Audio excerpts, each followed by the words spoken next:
is having organisation around your own like personal structure and calendar. So like knowing what you're doing at what time do you have meetings laid out, all that type of stuff. Because I think it's important to reward yourself at those points, because it keeps pushing you more to realise like this thing I'm building is working for me.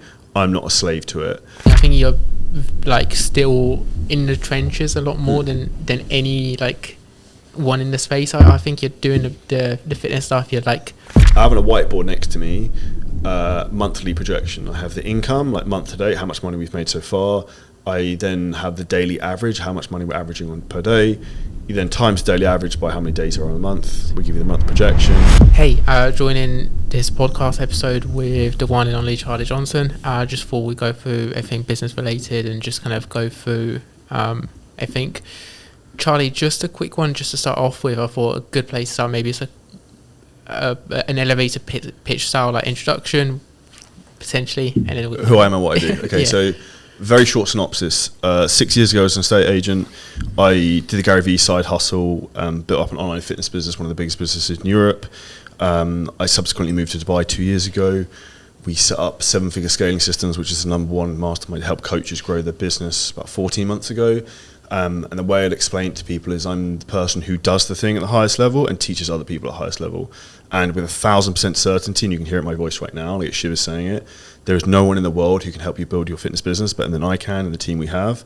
Hence why we're on the podcast right now. And we actually have a huge event in Dubai in a couple of days' time, which will obviously be after this is aired.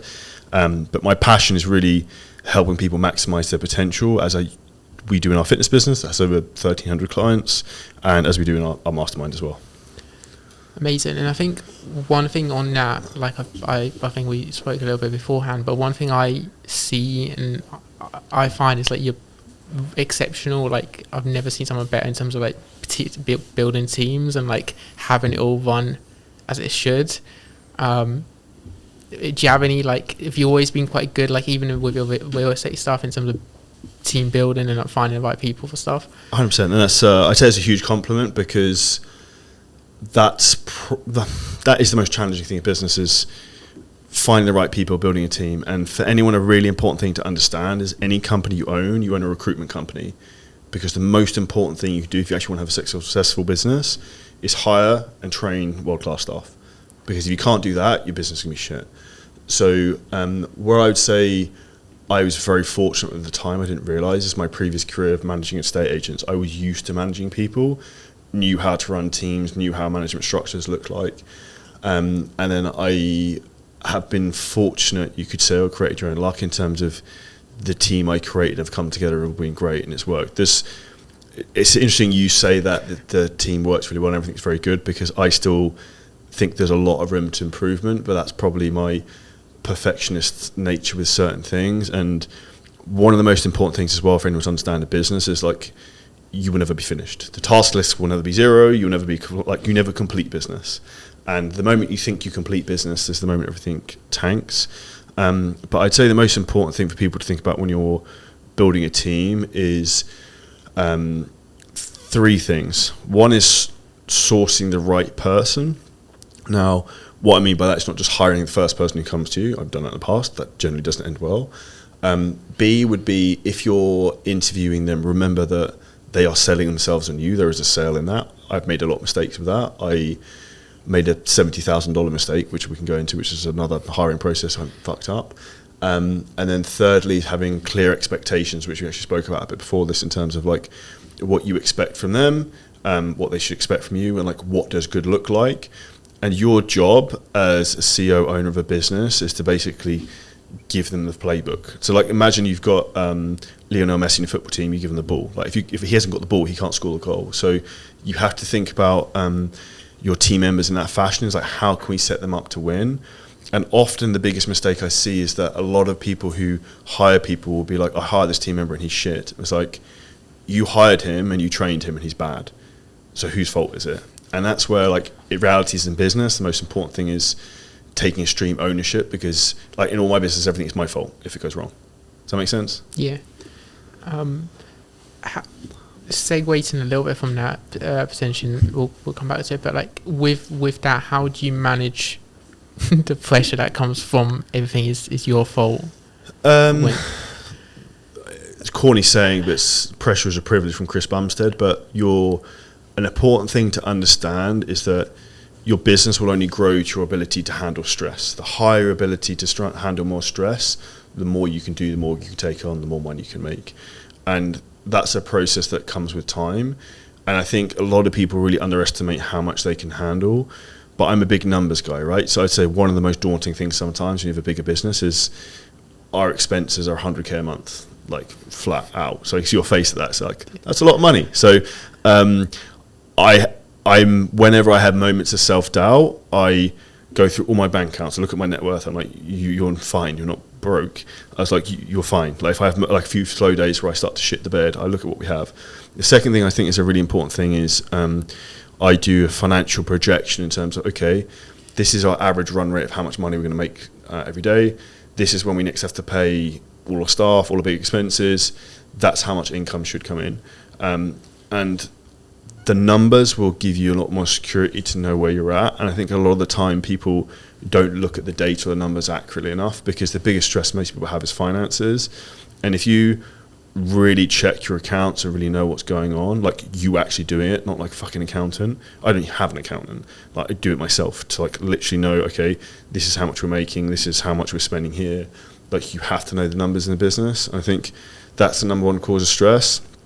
The second cause of stress is going to be uncertainty in terms of knowing exactly what to do to scale the business, which is where if you don't know like what to do next or what to do every day, you need a mentor to help you. Like I probably worked with 8 to 10 different mentors over the last 6-7 years. I paid one £50,000 in April, May, and doubled my business next month. That's money well spent. And then thirdly, I would say is having organisation around your own like personal structure and calendar. So like knowing what you're doing at what time do you have meetings laid out, all that type of stuff. Because the reason people get overwhelmed and stressed is they can't effectively manage themselves. And if you can't manage yourself, then you can't manage other people, if that makes sense. Yeah. So a big three would be the numbers, not knowing them. And I think it's huge, just having like a spreadsheet and reviewing it all. And then, so what would your kind of personal boundaries then on point 3 look like? How do you lay out things now, and how does it I'm in a different phase now. I'm pushing it quite heavily in terms of my demands, what we're doing. So if I take it back to maybe what's more relevant to other people than now, because I'll talk about 3 different stages here. So phase 1 is like the foundational phase when starting, and this is the phase most people don't like, and most people can't get through. Is you have to work really fucking hard. You have to work an awful lot at the beginning. Like I did everything. I messaged people. I coached people. I coached like 200 clients. I had all the sales. I made all the content. I did everything, and I was making like 15 grand a month whilst working full time, competing and coaching all these people and doing all the other shit myself. And that's why people say that, I can't do it, I don't have time. Is that you can. You're just not making it big enough a priority, or it's not important enough to you. So I'd say at the beginning, you have to fuck off balance, because if you want balance, you want to chill, then other people who are not balanced, particularly at the beginning, are going to fuck you over and push you down the pipeline, and you're not going to succeed. So at the beginning, the unpopular thing is you're going to have to work hard. I think when you get out the point where you have got some traction, so you're making 10 to 20k a month more, that's a different game. You're then starting to build your team. And probably the best stage I got to in terms of balance was before I moved to Dubai. And even the first stage when I was in Dubai, before I set up the mastermind, one of the reasons I set up the mastermind is I got bored and had too much time. I was probably only working like 3 days a week. I took off like, I think Tuesday afternoon, Thursday afternoon, and the weekends. And I can see you laughing. And I was making 6 figures a month. I was like, it was almost too easy at that point. But 2021 was a different time in history. It was like the easiest time to make money online, just with the way economies were. So I think it's important to understand like balance comes as the business grows. Initially at the beginning, you have to work a lot more. And then the goal I have for everyone is to like remove the golden handcuffs, I like to say, because the goal is you have a business that serves you and then actually helps you in terms of like it works for you, not the other way around. So you're not the one pressing the buttons. You can step away for a week. The business continues. I'll give a really good example. Would be Adam Lowe and Alia, who used to run the mastermind, right? They a couple who were together, killing the mastermind. She did $90,000 last month. I think he did 60. which I know is a bit sore point for Adam if you watch this. And they went away for a week to the Maldives, didn't really work, had a record month. That's when the business works for you and you don't work for it. And for me, that's like what success looks like and what good looks like, because you actually have a business, not a well-paid job. And most people are just creating a well-paid job. So that's what I'd call like phase 2 of like when you've got a successful business. I'm more in phase 3, which is like hyper growth phase of trying to like conquer the world and do everything, which is, if you've heard of like mythology of like Icarus who flies too close to the sun and gets a bit burnt, I'm sit about 90-95% burnt out most of the time, and go through phases of that. And when I feel that I really need to like take some time out and chill, I'll take like a weekend off and I'll maybe only work for like 2 hours and go and do some other stuff. But I think it's important to try and push yourself as much as you can. And if you feel burnt out and you need to rest, go to, like, if you live in Dubai, go to the beach in the afternoon. If you live in the UK, you want to go for a walk with dogs in the afternoon, take time out. Like, go with how you intuitively feel. And I think sometimes 90% of people won't push themselves hard enough. And I think the other 10% of people, when they do take time off, they feel guilty for that, which I do as well sometimes. But it's like withdrawal symptoms, right? Like a drug addict. Like, my business is like a big red shiny toy. If I am taken away from that, you're not allowed to use that for the next day or two. When I come back, I'm excited to do it again. So that would be my definition of balance, is actually like, what do you want? Like, if there's something you really want to go and do it. Does that make sense? Yeah, I think it's the hormosis side of things comes across a lot as well. It's like, why do something you don't? Why kind of take way too much time off just because you don't enjoy taking that much time? And then, what's the point that you go from phase 1, where you're doing all the things, placing all the buttons, to going into phase 2, where you're starting to look at taking the handcuffs away? The most important thing in that process is, here's a really good thing to think about. So work out what your time is worth per hour. So if you work out, okay, I make X amount of profit per month, I work this many hours per month, divide them together, you work out how much you make per hour. What you then want to do is basically delegate and eliminate anything that's under that hourly rate. So first things I would delegate for anyone who's listening to this, runs a coaching business. One would be fulfillment. So you shouldn't be doing a coaching check-ins. You should hire coaches to work under you. B would be like messaging, call setting. C would be content editing. Like, these are the monotonous, time laborious things that really get you sucked into the business, and you're working in the business, not working on the business. And for you to go from phase 1 to phase 2, you need to be working on the business, which is building systems, building teams, all that stuff, so you can start to come back. The only thing I would say is important at that stage, though, is for a lot of people, is what are you replacing? Like, if I step out of 20 hours of work a week, what am I replacing those 20 hours with? Like, sit on the beach drinking cocktails, or am I actually going to do something else that's productive? So I think that's the only other thing I think some people make the mistake of, is they take their time out and step back, but they don't redeploy that time effectively, if that makes sense. So if I look at what I'm doing now, and I know it's going to come up later on, but one of my plans for next year is focused on personal brand, growth, content, audience, everything as much as possible. So I'm trying to get as much of my time back so I can spend time on podcasts and share knowledge, experience, and help inspire people, rather than being like building ClickFunnels pages and running all the ads. Like, I can do that, and I've learned all those skills, but no one else can do this right now, like right here, other than me. Yeah, I see. And then it becomes much easier. So I guess I'm just wondering, like, with the taking time away and getting people to redeploy that time, one big thing I've kind of picked up of being around you is, like, the biggest thing is always money coming in. Like, nothing, like, that's by far the biggest importance. Is there anything else you would like look at, or is it always going to be like money coming in? It has to be like two things. So I'm glad you said that. I don't know how that came across, but like, if we look at, money isn't everything in the world, but money is everything until you don't have it. So for example, people say, oh, you shouldn't want to make loads of money on for whatever reason. Well, when your mum or your dad or your son, your wife is really fucking sick and you can't pay the medical bills, you're going to fucking take a hard look in the mirror and be like, I should have worked harder and had the ability to take care of everyone. And I think the next thing you've got to look at is in terms of like the things that actually show success in the business is money. Like, that's the driving factor of why we do this. Yes, we want to help people, but that's the thing that shows how good you are at your skill, because the amount of money you make is a direct reflection of the amount of people you manage to help, and the value, the size of the problem you solve. So the other thing I would look at as what I obsess over is booking calls and leads, and I was always obsessed with that because that's the leading indicator of your business. So like, even if I had, so if I mentioned about bank accounts earlier, right? If I emptied all my bank accounts, got rid of everything, but I knew I had, I don't know, I think we got like 25, 30 fitness sales calls today, I know I've got money coming in. And if I know that I've got that for the next week, I know there's money coming. That's the leading indicator of your business, is the leads coming in and calls booked. When that stops, that's when you've got a fucking problem. So that's the most important thing to understand, is like, what's the leading indicator of your business?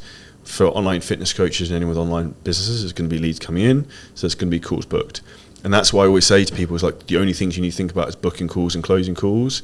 And one of the most stupid things I've seen other mentors talk about is building fucking systems. Systems for fucking what? Yeah. Like, I've spoken to people who are building systems for 7 months and still making the same amount of money they were 7 months ago. Like, the reality is, like, the goal is to make more money and grow the business. You can make really complicated email automations for the sake of looking fucking clever, or we can just do the basics and execute them superbly well, make loads more money and scale the business. And if you look at, from a sporting perspective, if you look at like the greatest basketball players and athletes in history, they'll just practice the basics over and over and over again. Does that make sense? Yeah, and you don't go to the next thing until you've actually got... Yeah, until you've got that skill set to a high level, right? Because the biggest thing I see is most people lack the ability to distinctly focus and see through a task. They start something, it's maybe harder than they thought, and then, I'll go and do the next thing. And they dance around, like dipping their toe in each pond before like really fully jumping in, if that makes sense. Yeah, and the biggest thing that came to mind to me was when I was personal training. I spent like 6 months doing a Wix website, which got like 1 call booked in that time frame. So I guess my question is with regards to like getting calls booked and like getting leads coming through. What's the like? How do you? I'm guessing that's something you wouldn't delegate. Like that's something you wouldn't delegate until you. So the last 2 things you want to delegate the last thing you want to delegate in a business is sales. So actually taking sales calls, because that's where the rubber meets the road, and that's what really brings income into business. I would initially say that up to a certain point, if you have the capacity, you should handle, like, I still do some outbound messaging in my account now, like maybe like 15, 20 messages a day just to prove a point, and to keep the other guys doing what they're supposed to be doing. So I think leading from the front in every business is important, but I would say at some point you need to start to let the reins off, and saying a like is you can have control or you can have growth. And I have to accept a lot of the time that things aren't maybe 100% done how I want, but that's allowed me to go and do all this other stuff over here that's allowed us to skyrocket off, if that makes sense. Yeah, and I guess doing it at 70%, but doing much higher volume of it is way better than doing maybe 100%. Well, it's leverage, right? If I've got 10 people doing something at 90% of the capacity that I could do it, then that's more than I could do anyway. Like, I can't do it all. I joked on a podcast that I reckon I could get 7 figures a year on my own, like with no one. I wouldn't enjoy it and it wouldn't be fun, and I'd probably hate it after about a year. I wouldn't do it again, but it would be possible to do. But then when you actually bring other people in, you've got so much manpower leverage at that point that the output of what you do is huge. And one of the most important things I think people to understand is that getting everyone to row, like imagine a rowboat, row in the same direction, makes a huge difference. So like, for example, today I have a call with like 40 people on Zoom who work for us from every business I have, to be like, now's the 2 fucking months, you have to put your fucking head down and go for it, because now is like money making season, so we all need to be fucking super switched on to make it happen. And when you have people working for you, if you get an extra 5% out of every person, imagine I've got 40 people working for me, you get 5% more out of all of them, that makes a big difference in terms of performance. So I'd say another important thing to do is incentivize people for performance and make sure they know what good performance looks like. Would incentivize them performance, would that just be pen and paper, what does good results look like in the middle, and then breaking down what it takes and then almost to the point of like, this is what we expect, this is what good is, and here's some bonuses if you can exceed it. So what you want to do is people to overperform. So I'll give an example. We had if you watched this, Gareth, one of our phone dialers, we were doing about 300 phone calls outbound a day. We brought this guy in from South Africa, and the first day did 630 calls, twice as many as anyone else. Everyone else is like, what the fuck? So instantly, like, the bar, the standard for everyone else is going up, and that's what you need as people to hold people to a higher standard within the business. Because I said to you before, we've got rid of a few people recently, because if you have someone who's not performing, it pulls the average down. If you get rid of them and you bring someone else in who's even fucking better than everyone you have right now, it's putting you way up. So that's the goal, is to actually like build a business and improve the team and structure you have. And that's how you go far quickly, is together with a group of people. You don't go alone, if that makes sense. Yeah. In terms of letting go of people, you mentioned, what's the step process you use for that? Like, when do you decide someone's... Okay, this is a good conversation. So firstly, if anyone makes a mistake or is really bad at the beginning, I get rid of them, like, straight away. If like, given it, like, a lot of people fail even to get an interview. So like, people will, like, I don't know, message me on Instagram about a job role. I'll be like, send me a Loom video. They're like, what's a Loom? I was like, you failed. Like, not good enough. If you don't know what Loom video is, you're not going to be a fit. So the way I look at it is, I allow people like slack in terms of like, you make a mistake. Okay, you need to do it like this. Here's a video recording. I'll show you as well. Do you understand this? Yes. If they do the same thing again, then I'll get rid of them, because then at that point they're not coachable, because you've reconfirmed to them what they have to do. They've got a video recording of how to do it, and now they're not doing it. And at that point, I'll ask them, is like, do you not understand, or do you just not want to do this? Because if you don't understand, there's a video showing exactly how to do it, and I've already shown you. So therefore, it clearly looks like you just don't want to do this. Yeah. But that's like you making sure you've got the steps process to be on top of it at the beginning, and then it's...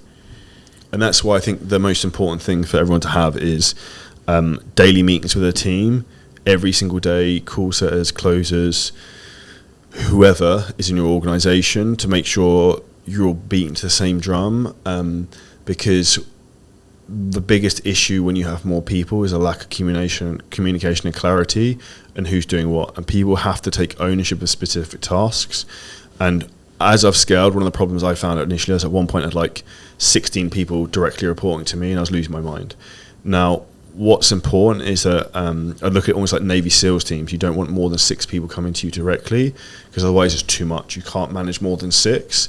So I always try and filter it out to have no more than that coming direct. So like, one of the things I'm going to teach to the mastermind is actually how to build teams, and then how to build call setting teams, and how to pull people up to be managing that team, if that makes sense. Because ideally what you want is like a supervisor for every team, and then you just oversee them, if that makes sense, and jump in when there's problems.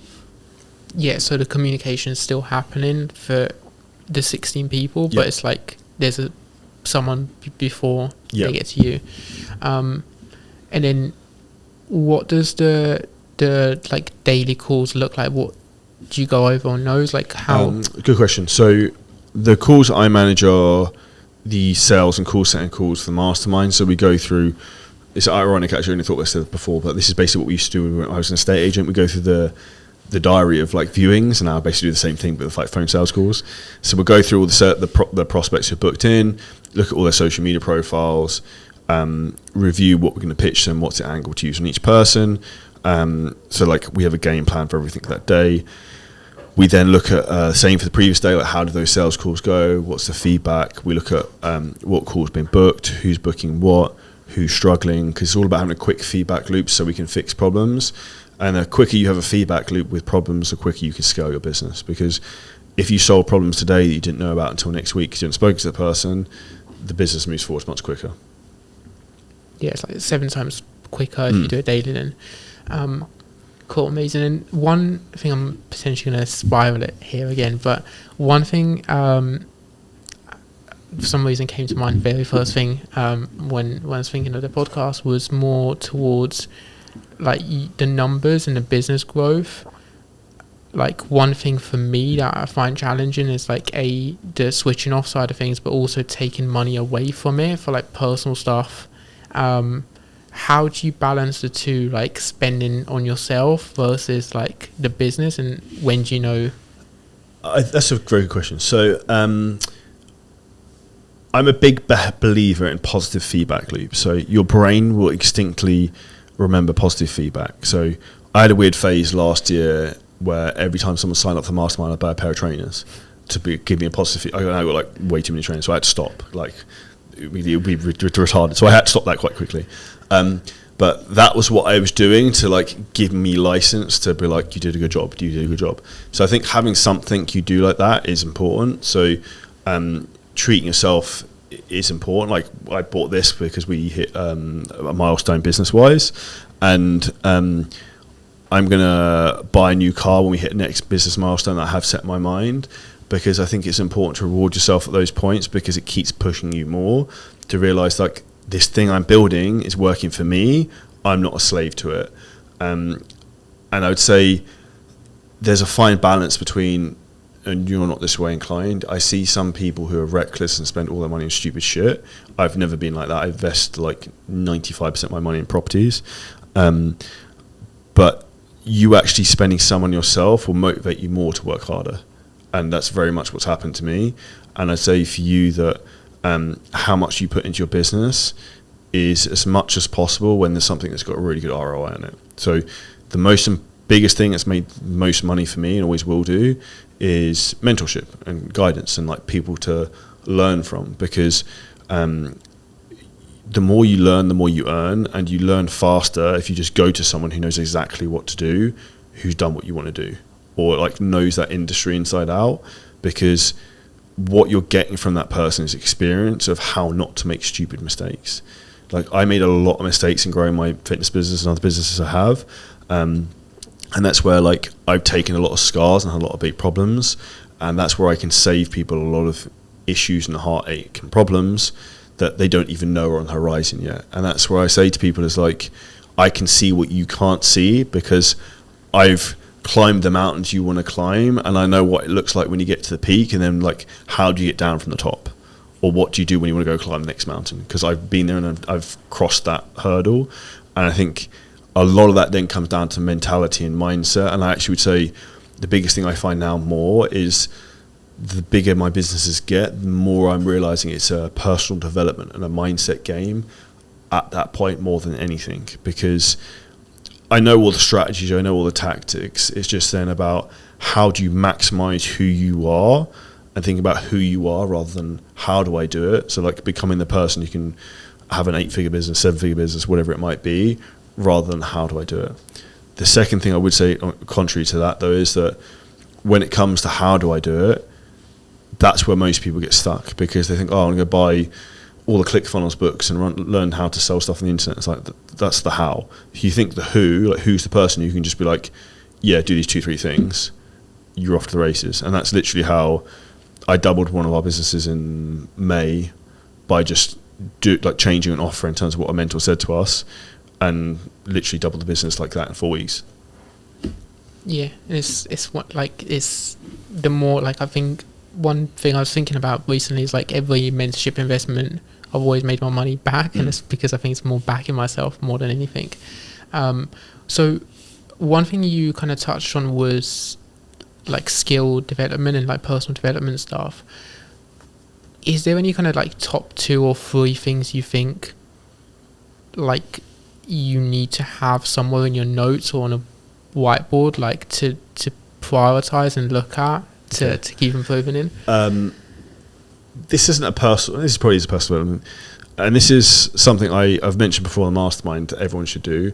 I have a whiteboard next to me, monthly projection. I have the income, like month to date, how much money we've made so far. I then have the daily average, how much money we're averaging on per day. You then times the daily average by how many days are on a month. We give you the month projection, and then I'll have an estimated profit, which is minus roughly what our costs will be. Knowing your numbers and that, seeing the fluctuations is really important. And I think physically, like writing something, really engraves it in your brain to focus on the most important thing, which is making money in the business and driving income. Because likes and followers and shit like that doesn't feed your kids. Like, you actually making money and having a profitable business does. Now, when it comes to personal development, I'd say it comes down to a couple of things. One, the spouse or partner you decide to be with will have the biggest impact on your life. Alongside number two is the environment. So the environment of who you associate with, the environment of who your friends are, the environment of where you live. I've changed both of those things in the last 3 years, and it's made me very uncomfortable. It's pushed me very hard. It's been very difficult, but it's now put me in a position to then start to go to the next level of where I want to be, which I knew couldn't be done where I was previously. And I think that's what people need to look at, is like, what's potentially a weak point for me right now? How can I improve that, fix that? Or who doesn't maybe add value to my life I maybe shouldn't see so much?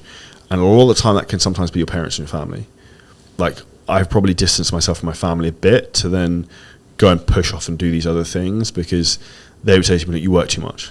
Like, why are you working so much? You're obsessed. Like, and like, my answer to that would be like, you have to be if you want to go really, really far with something. And the reality is, you can go through times of being obsessed and super driven, and you do that for 2-3 years. You then get to a certain level, then you can do whatever you want. And most people aren't willing to like do the fucking grind for 2 to 3 years to get to that point, which is the big problem, that most people aren't willing to like cross that hurdle. Yeah. And with getting yourself, it's probably going to be very hard for people to like to relate it to everyone, I guess, but with getting yourself out your comfort zone, one thing I'm kind of thinking out loud is I've never seen anyone like take such big action that they just fail tremendously. So 100%. So like, my greatest gift and biggest weakness in business is like, one, I implement like insanely fast, better than anyone else, and two is like volume. Like, I try to hit everything with like a volume hammer. Like, if you look on Instagram, I have 6,700 posts. Like, I've got, we asked the podcast dude, we do a lot of podcasts. Like, I do a lot, and action creates reaction, right? I think a lot of people don't understand that, and I'd say in particular at the beginning, you have to play a volume game to see what works. And a lot of people, I'll say to them, like, obviously you run a call center business, so I say to them like, okay, how many outbound messages are you doing? Like 30. I was like, that's fucking rookie numbers. I was like, this is okay, if you go from 30 to 90, you book 3 times as many calls. So why don't you just do that? And the reality is, most people don't, although it's very obvious, don't sometimes connect the dots that, okay, if the main drive of the business is booking calls, what's the main thing that helps you get calls booked? More views, more better content, messaging more people. So then it probably makes sense to then spend more time at those things, and obviously becoming better in who you are. So like, better mindset, better at talking, better physique, whatever it might be. Yeah, because it's interesting, like in the last few months I'd see stuff come up, like I saw WhatsApp ads and stuff, like weird stuff, like that's not going to be beneficial. I'm like, what would Charlie do? Like, that's a shiny object, yeah. Ignore it. So the biggest stuff is literally, is always the same. It's content, it's conversations, getting that working well rather than... Yeah, it's brand and reputation, right? Because your reputation and who you are will compound for you indefinitely. And I think the problem is, and I've been lured into that trap a lot of times, is it's very easy to get pulled off course from the monotonous shit that needs to be done every day. I put posting group out the other day, it's like, you just need to do the monotonous stuff. Like, I do the same thing pretty much every day. And I actually thought about it earlier. This is a really good idea for a course. I thought it was 3C course, and it's content, calendar, and cash. So it's like content in terms of like who you are, branding, like getting views and traffic so people know who you are. Next is cash in terms of like sales, obviously making money and how that process looks like. And calendar is like, how do you max out your calendar and actually organize yourself to be successful? If you do those 3 things together, you have a pretty successful business. And that's obviously a very loose term, but I was thinking about that in the car on the way here, and I think that then could, like, those 3 things really apply to any business model. When I actually look at what I do, that's basically the crux of what I do. It's like content, traffic, calendar of maybe meetings and running people, and then helping us sell stuff. Yeah, I see. And then one thing I had, I think you've seen on my notes, but one thing I had in mind, I wonder a lot on, is like, what do you see for me in terms of my personal blind spots in terms of everything? Like, where am I slacking, or where it's probably not good to put out in public, but I would say for you, the number one reason most people struggle is lack of confidence. You need to believe in yourself more. And everyone, like, I have a lot of lack of self-belief sometimes, but I am very driven and disciplined and just like keep going. So I think the most important thing is you really believing in yourself and having certainty. So like looking at like the people you've helped, look at the great feedback you get from people. And I say from anyone else who's in that position where you lack confidence, you sometimes lack confidence in your business because you don't commit and see things through like the promises you make to yourself. Like you become confident when you say, I'm going to get up every day at 6 a.m. and you fucking do it. You become confident when you say, I'm going to go to the gym every day and I do it. You become confident when you're like, I'm going to message 50 clients a day and you actually do it. And the big thing is most people don't do that. So I think for you, it's more confidence in terms of pushing like how good you are at what you do, because you are really good. And then also in terms of you just 10xing what you do in terms of like volume of stuff, but in an organized fashion. So like I said earlier about the calendar, is like being really structured in terms of the way you work, because now we live in a world where it's really difficult to focus because there's so many things spinning in your head all the time. And business is a game of simplification, not multiplication. And I'm actually trying to think more now about how to simplify my life. I'm reading a book at the moment. It's called 2X is Better Than 10X. I shared on the Facebook group yesterday. Really fucking good. And it talks about, Michelangelo talks about building the statue of David. And he said, someone asked him, like, how do you make the statue of David so good? He's like, all I focused on was David. I was like nothing else in my life other than this fucking statue. And if you think about it like that, you're like, okay, that makes a lot of sense, because it reminds me of the saying that a genius, if he's focusing on 5 things and an idiot's focusing on 1, the genius will lose to the idiot. And too often I've become, not that I'm a genius, but I've become the genius trying to do too many things rather than just the one thing really well. And that's why I actually have on my computer screen or sticky note, like, get aggressive with the detail, because I want to go off and do everything. Whereas I often need to just like rein myself back in to be like, you're not allowed to do anything other than these 2 things. Yeah, I see. Amazing. And then one thing inspired as well to just, I guess, touch on was your recent post was niching down. Yeah. Why shouldn't people do it, and what's the balance with it? Because I think in my personal training time, I definitely was told a lot more of the opposite, and it didn't give me as many results. Okay, so here's a good thing for anyone to think about, I think, who's watching, listening to this. The person who's telling you to niche down, have they ever run a really successful fitness business on the internet? Have they ever sold something really successfully on the internet? Probably not. Because the reason niching doesn't work down, in particular with organic traffic, say I'm a fitness trainer and I'm niched down. I work with vegan mums who are over 35 and they only live in Toronto. The reality is the amount of vegan mums who live in Toronto, there might be a few who follow me, is probably not that many. Also, the reality is the way social media works, that not all of those vegan mums who were in Toronto were actually going to see my content anyway. So probably 99% of the audience I have are going to be like, well, he's not for me, he only works with vegan mums. So you're actually pushing money away. And the reality is, if you're a good coach, you can help 99% of people.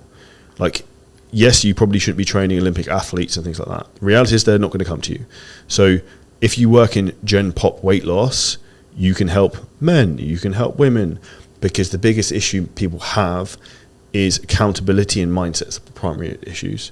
Like, we're not going to like molecular biology in terms of like gut microbiome issues with a lot of these people.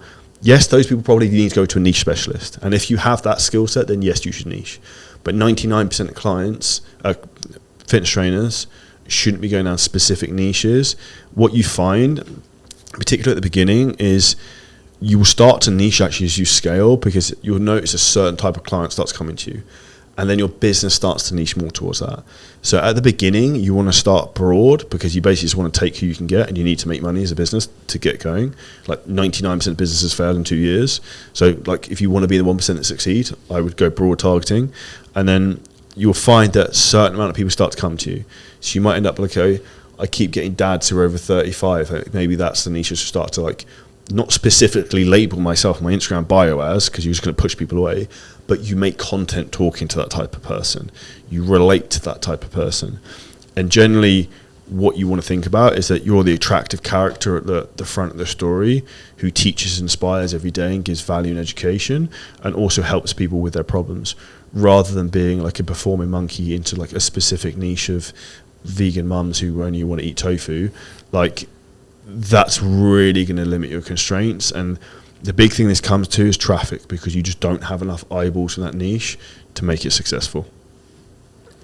Yeah, so is that down to, like, so I'm guessing it's just more the content, the copywriting.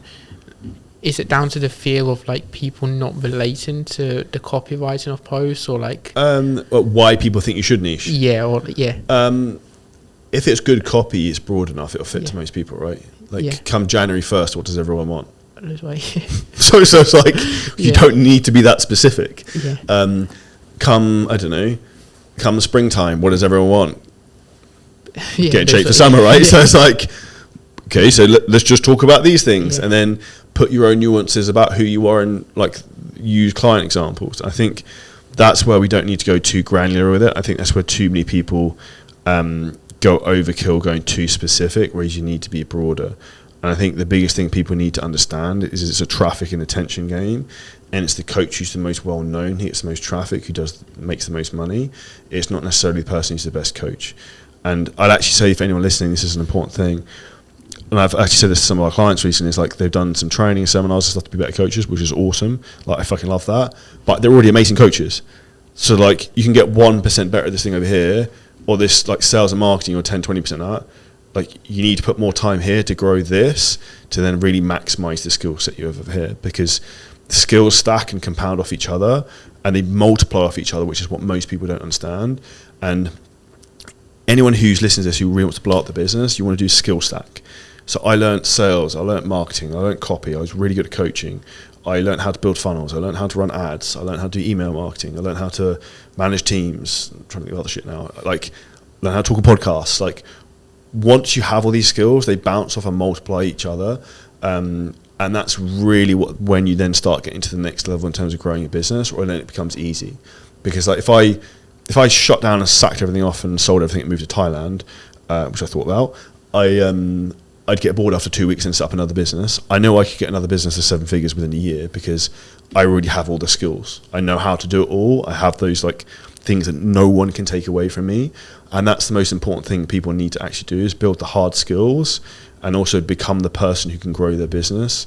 Whereas most people are too much looking at what other people are doing, or often getting retarded advice, which is what I see from a lot of them, about going down super narrow alleyways, if that makes sense. Yeah, I see. So with the skill stack, what would you say are the ones, is it easy to say like the biggest three you need to get from, I don't know. 100%. Yeah. One, sales. So a lot of people say, oh, you shouldn't be talking about sales. And actually, it's ironic, because there's a mentor who used to be my mentor, who used to slag off sales, who now copies me and now says you need to talk about sales, which is ironic. Most people listening to this will know who he is, or might know who I'm talking about. So sales is number one, because that's what makes money into business. And also, if someone's been overweight for 10, 12, 20, however long years, they're probably going to be resistant to joining a weight loss program. They're going to need to be sold into it and convinced that they can actually do it. Confidence, right? We spoke about earlier. The second thing is going to be in terms of your ability to build relationships. And what do I mean by that? It's in terms of content. So like, how relatable are you? So like, how do you inspire people? How can you actually get traffic, and actually understanding how social media systems work? Because you can be great at sales, you've got no one to sell, you're not getting any traffic. That's not very helpful. And the third thing would be just, I would actually say, is the ability to think critically. So like, what's the one thing I need to do next to then fix like the point of a constraint in a business?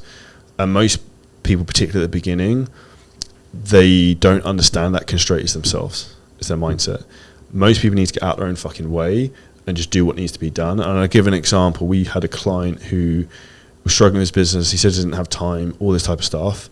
And I saw he was doing some stupid dance show thing that he's been doing, like loads of training and stuff for a while. I'm like, well, you said you haven't got any money. You want to make more money in your business, right? You're not happy with that, but you're spending 10 hours a week dancing. I was like, the reality is you have to like draw the line somewhere. Like this is either a priority for you or it's not, because if it's not a priority for you, it'll be a priority for someone else over here, and guess what, they're going to take your spot. And that's the reality of the way business works. It's like dog eat dog.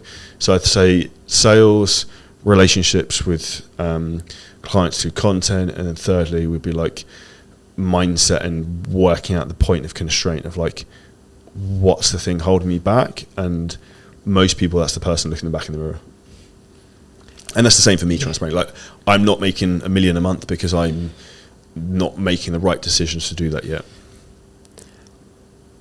With the mindset one, was there a big one for you that was a big focus in terms of getting you out your own way when you, like 4 years ago, when you were doing the real estate stuff to...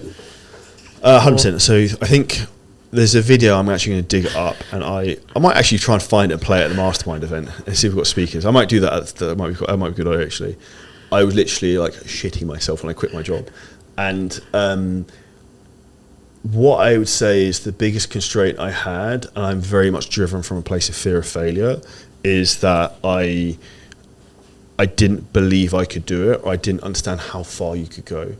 And one of the things that really changed my perspective was the first time I went to a mastermind event in the US in, I think it was like January 2020.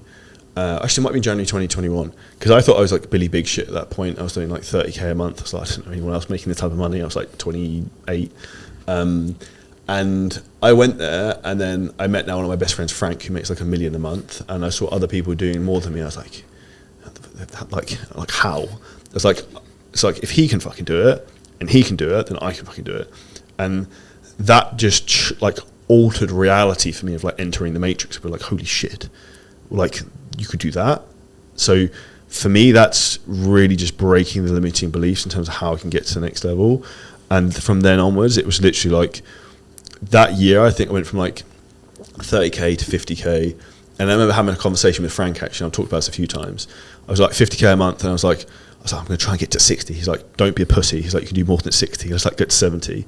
I think I ended up doing like 80. I went from like 50 to 80 in a month, which was wild. And it's then just breaking the limiting beliefs of what can be done. And I actually sometimes now, I try and take myself back to the mental space I was in then. Because literally, I had like a shit little shed in my office, in my garden. It was my office. I literally would just go down there.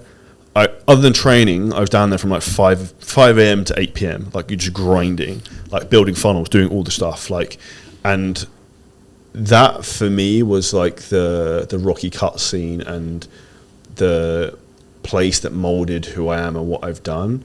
And it was incredibly difficult, and I had to work really hard. But I spent a lot of time learning skills, a lot of time. And that's where I say, for me to get to where I am now, to break those limiting beliefs, I just knew I had to be so fucking good I couldn't fail, and just had to work hard and put so much time into it, knowing that I couldn't fail, and eventually I would succeed. Because with anything, there's like a breaking point, right? It's like you put enough pressure up against a dam, it's going to break.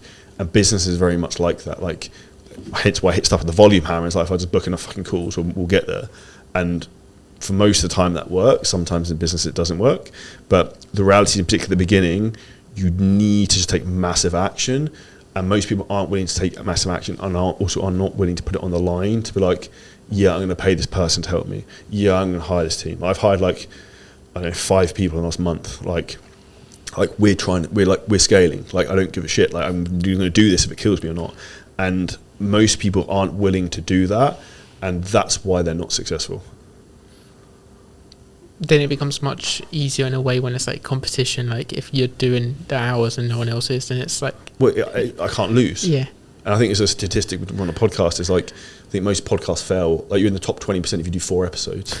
Like, I do like fucking 4 episodes in a day. Like, and that's the reality in terms of how easy it is in some respects to win. Like, I posted every day on Instagram for like 6 years or something.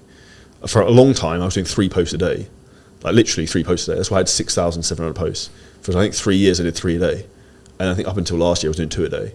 And most people are like, oh, I can't post. I was like, it's fucking really not that hard. Like, get your phone out, like, write something, post it. Like, and often the work takes lost time than we think. It's just we procrastinate on actually doing it. Was that to an extent when you got yourself in those rooms more and you're like, you see like the standard is higher in a weird way, like when you see everyone else is like pushing much higher and you're like I remember when I'm back in, like, you know, back in Crawley, for example, and like school friends and stuff, it's completely different. Like the stuff you can get away with, quote unquote, is you can't get away with. The standard's too low, right? And that's why, respectfully, I had to let go of who I was to become who I am, because no disrespect, like really nice people, amazing people, the people I used to hang around with and friends with were going to hold me back from my dreams of what I wanted to do. And I didn't just like one day be like, I'm not fucking speaking to you people, but like I just slowly distanced myself in terms of like, I'm working all the time, I haven't got time, it is what it is, like I'm going this way, you're going that way, like, and the reality is they now ask me, it's like, how have you done this? I was like, remember that time you were playing FIFA and pissing around and I was just working, like, and people ask what like the secret to success is. It's that, because the actions of what you do every day can either take you towards where you want to be or away from it, and that is the mindset you need to have in terms of being successful. It's just understanding like cause and effect, like what's the cause of what's going to cause the results of what you want in life, and what's going to take you away from what you want in life. Yeah, and I think one kind of big kind of thought from this so far, and just everything, I think you're like still in the trenches a lot more than any like one in the space. I think you're doing the fitness stuff, you're like pushing it very, very hard, and I think that then inspires everyone else to keep pushing. So what's the like big picture goal? Like, do you have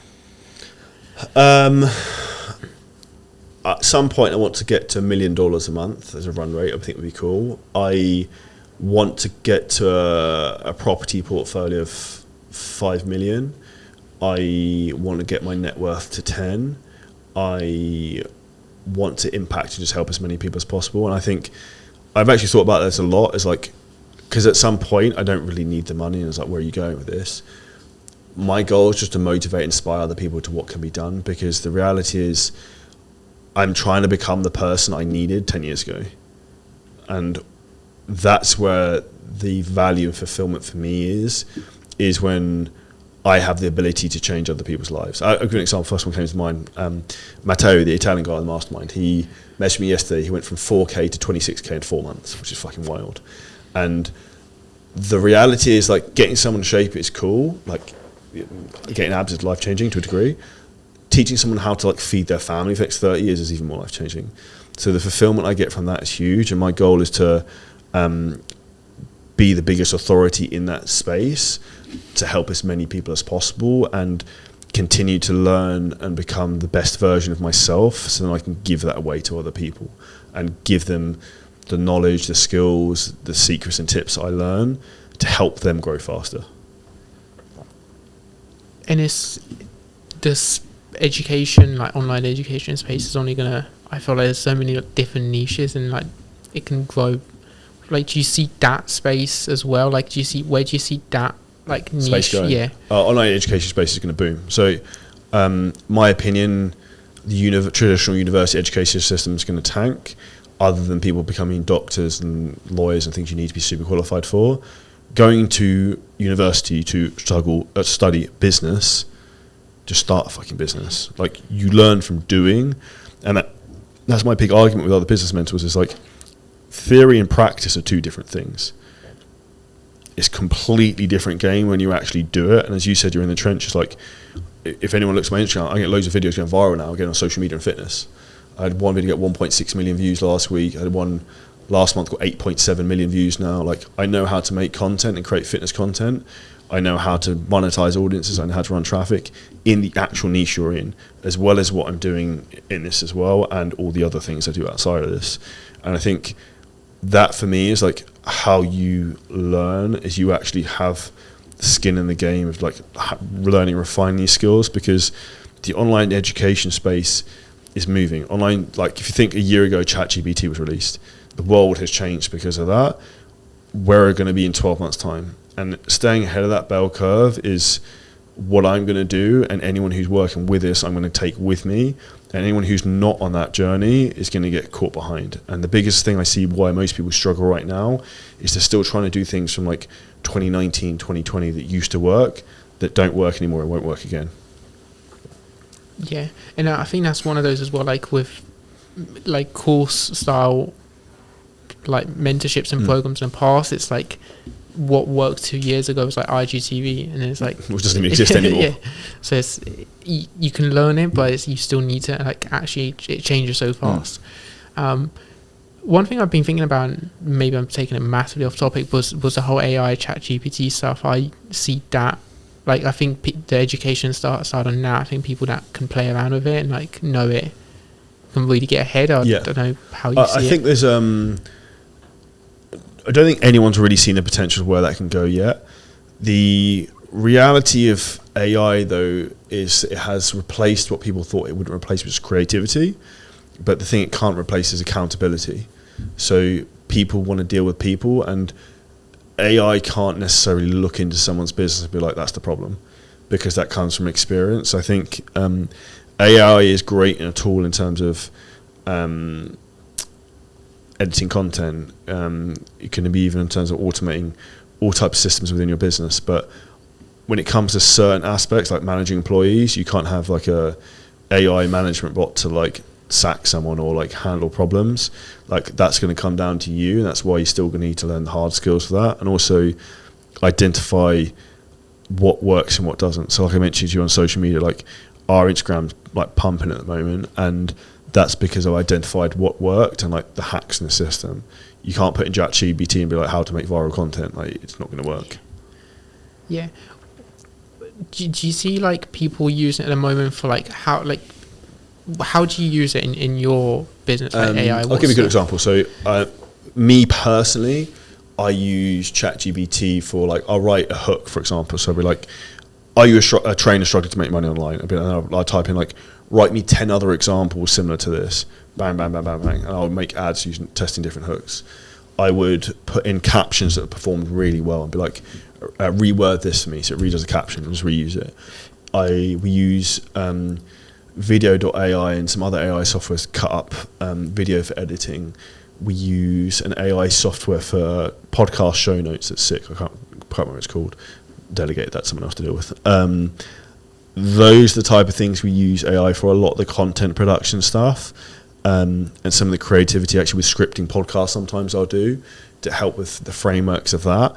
And then SEO optimizing even titles for videos. Those are primary things we use AI for at the moment, but I think that will change as there's more intricate systems and softwares coming out. Like I've looked into automated AI messaging, but it doesn't work yet. I've looked into like all types of different AI softwares out there, but for me, I won't make big pivots on things until I've seen someone else like do well with it. And if anyone wants to know secret success, it's like focus on what works. Like a lot of people say to me like, why don't you run a VSL ad on YouTube to a funnel? I was like, well, I don't know anyone who's got that to work. So it's like, why don't I just do which I know works for everyone else and just do that better than them? Yeah, it might be like a very big distraction. One thing I had in mind actually was like, what are some of the biggest like shiny objects you see at the moment, or biggest mistakes that people should just like stay away from, or coaches should? First one comes to mind is TikTok. Second would be that you should run paid ads straight away, maybe, unless you've got money to spend. Thirdly would be anyone who tells you need to build systems. These are like, if a mentor says to you, you need to focus on building systems, the three things you need at the beginning. One is a call booking link, Calendly. It costs you about £8 a month. Number two would be some type of way to coach them. So you can just even use Google Sheets. If not, I'd recommend Kahunas. Thirdly would be a payment processor, Stripe, some way to take money from them. 4 would be Zoom. You have those 4 things, you have a coaching business, you have the systems, cool. Go sell people. Like that I see as the biggest issue in the industry, because people they obsess over the wrong things that aren't going to move the needle. And that's why they get stuck, because they're getting advice from people. Like, I'll give an example. I'm on a mailing list for some other people who do like business coaching, right? And they push email marketing to people. But which for fitness doesn't really work because it works on low ticket products, okay, but high ticket doesn't work because when did you last buy something expensive on an email? Never. So what I see is happening is this: people are pushing people to run email marketing for fitness. It doesn't work. It works in the B2B market because the price point's high. Now, these people who are telling people to do email marketing don't even know how to do email marketing because they're doing things like putting images in emails that send you to spam.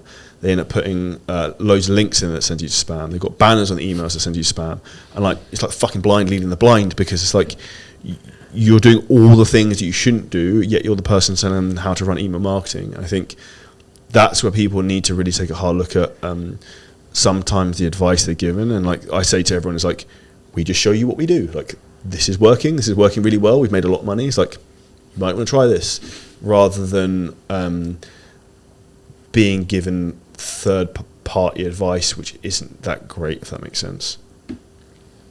Yeah, and I guess that's when it's like the email marketing side of things. I guess that's when it's like, if it works on B2B, it's like it's completely different. It's completely, because the price point's so much different, right? So it's like a B2B product might be say 10k, a fitness program might be 2. So you've got 5 times as much you can essentially spend to break even. So then it works because you've got the volume there, right? So if I could spend, say it was $10,000, and it would cost me $1 in email, I could spend $10,000, get 10,000 emails, I might sign one up. But if it's only 2, it's a different game.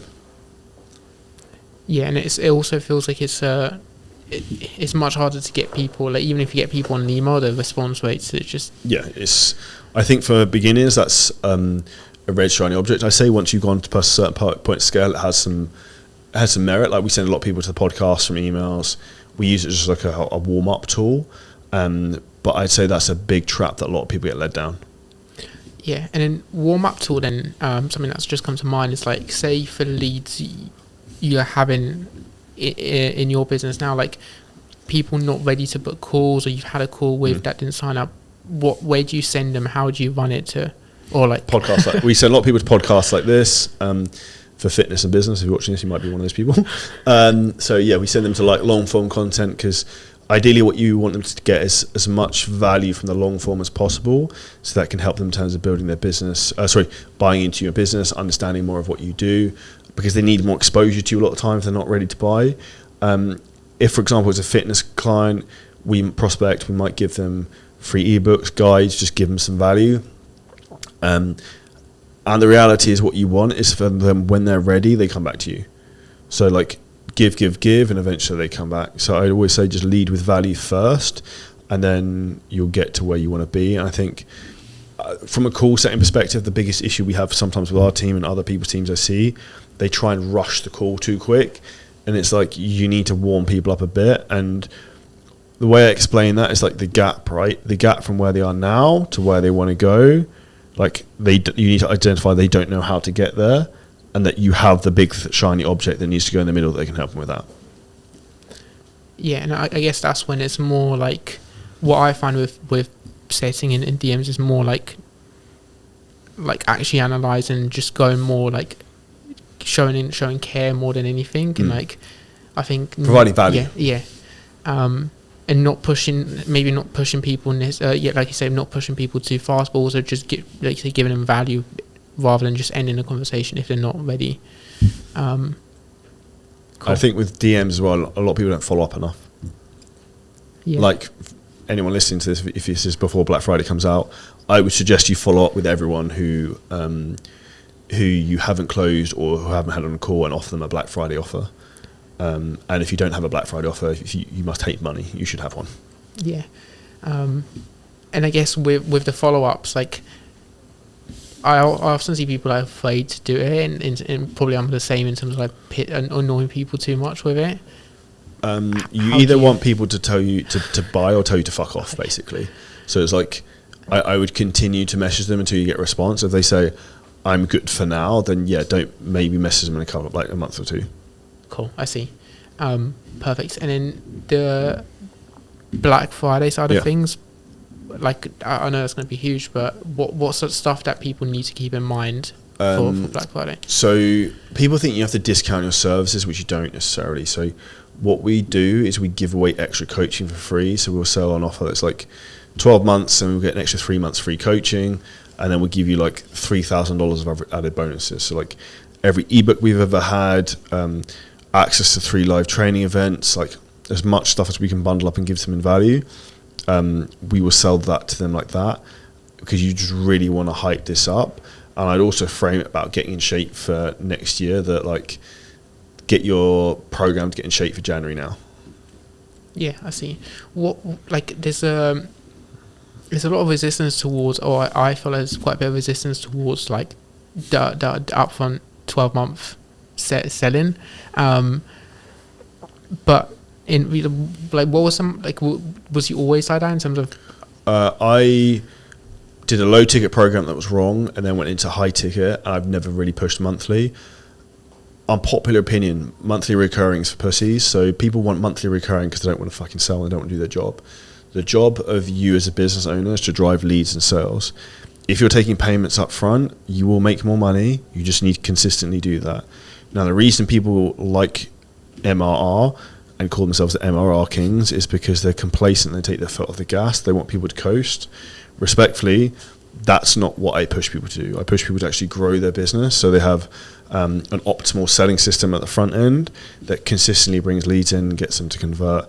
Ideally to paid in fulls, if needs be into monthlies, and that's what drives front end revenue. Front end revenue you can then reinvest back into the business to help grow it faster. And one thing most people don't think about is that money now is more valuable than money later, because money later may never come. Because how often do you see like a client signed up and then they've had been a fucking car crash, or they sprained their ankle or whatever, so they want to cancel the program. So like they might have signed a 12-month monthly commitment, but they're not doing the 12 months. Yeah. And like the reality of like taking someone to court is, it's not like, happening, right? Yeah. It's just not worth the headache as well for you. So I'd say the clients you pay up front are also the ones who are going to be the most committed and get the best results, and that's where people need to understand that it's actually in the client's best interest to pay up front because they're psychologically committed. Yeah, and I guess that for people to not do it is just removing the fear, like, not, you know, like having the conviction of your service and your program up, like the biggest thing to. 100%. I think people just don't know how, and that's not their fault. They've just been guided the wrong way. And I say, if you're selling monthly recurring right now, that's exactly what I would do if I didn't want to make money. Like, we have a lot of clients on monthly recurring payments, but probably 80% of our clients pay up front. Like, I think we signed up 3 or 4 people yesterday who paid up front. Yeah, I see.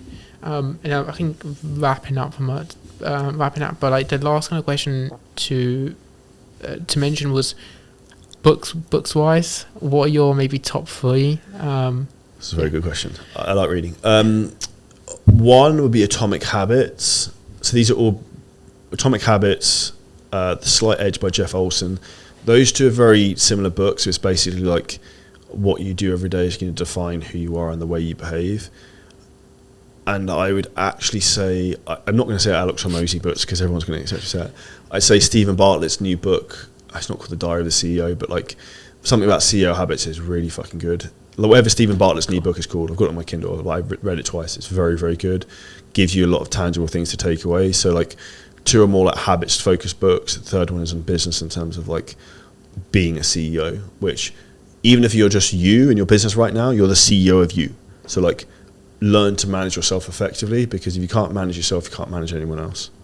Yeah, perfect. And then just the last one that's come to mind, and you forgot before it's quite important, but what do you feel like has been your kind of biggest like lesson from the last 5 years or since the shed?